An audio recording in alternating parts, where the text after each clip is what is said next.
अस्सलामुअलैकुम रहमतुल्लाह। Welcome to my channel makes life easy. अल्लाह सुब्हाना ताला आपको सुख सेहत और आसानियाँ अता फरमाए। आपने आज तक बहुत तरह की चिप्स खाए होंगे, लेकिन आज मैं आपको जिस चीज़ से चिप्स बनाना सिखा रही हूँ आपने वो कभी सुना भी ना होगा। देखना और खाना तो दूर की बात, मैं आपको एक यूनिक सब्ज़ी से चिप्स बनाना सिखा रही हूँ। इसे खा के आपको मज़ा आ जाएगा। जी, तो मैं आज आपको शकरकंदी के चिप्स बनाना सिखा रही हूँ। शकरकंदी वैसे तो अक्सर लोगों की पसंदीदा होती है, मगर आज वो इसके चिप्स के भी दीवाने हो जाएंगे। चलें तो फिर चिप्स बनाना शुरू करते हैं। मैंने शकरकंदी को अच्छी तरह से धो लिया है। अब मैं इसका छिलका उतार लेती हूँ। शकरकंदी का तमाम छिलका उतारने के बाद मैं इसे बारीक बारीक स्लाइसिस में कटिंग कर लूँगी। मैंने शकरकंदी के चिप्स के लिए इतने बारीक स्लाइसिस बना लिए हैं। हमें इतने बारीक स्लाइसिस ही चाहिए। एक कढ़ाई में ज़्यादा सा घी डालकर गर्म होने के लिए रख दिया है।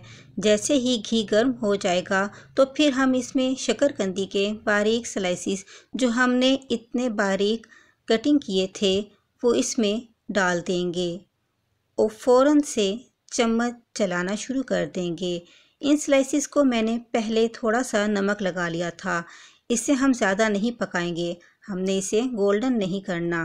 हमने सिर्फ इसे इतना पकाना है जिससे ये क्रिस्प हो जाएं। इसे हम मीडियम फ्लेम पर पकाएंगे। जैसे ही ये क्रिस्प हो जाएंगे हम इन्हें निकाल लेंगे। ये चिप्स बहुत जल्द तैयार हो जाते हैं। मैंने इन्हें फ़ौरन ही निकाल लिया है। देखें ये कितने क्रिस्प बने हैं। अब मैं इसका दूसरा बैच भी निकाल लेती हूँ और आपको दिखाती हूँ। देखिए हमारे कितने खस्ता चिप्स तैयार हुए हैं। आपको इसकी आवाज़ से ही समझ आ रही होगी हमारे कितने क्रिस्पी चिप्स तैयार हुए हैं।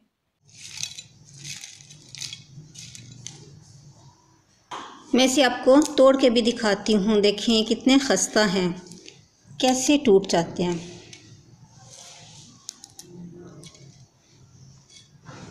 इसे मज़ीद टेस्टी बनाने के लिए इसके ऊपर चाट मसाला स्प्रिंकल कर देंगे। अब आप बच्चों को घर पर सिर्फ 10 मिनट में खुद ही शकरकंदी के चिप्स तैयार करके दें और शकरकंदी के चिप्स से लुत्फ़अंदोज़ हों। मेरे प्यारे प्यारे व्यूवर्स, अगर आपको मेरी वीडियोस पसंद आती हैं तो लाइक और शेयर किया करें। चैनल पर नए हैं तो सब्सक्राइब कर लें, बेल नोटिफिकेशन को ऑन कर लें ताकि आपको मेरी हर नई आने वाली वीडियो बर वक्त मिल सके। खुश रहें, खुशियाँ बांटें। अस्सलामुअलैकुम।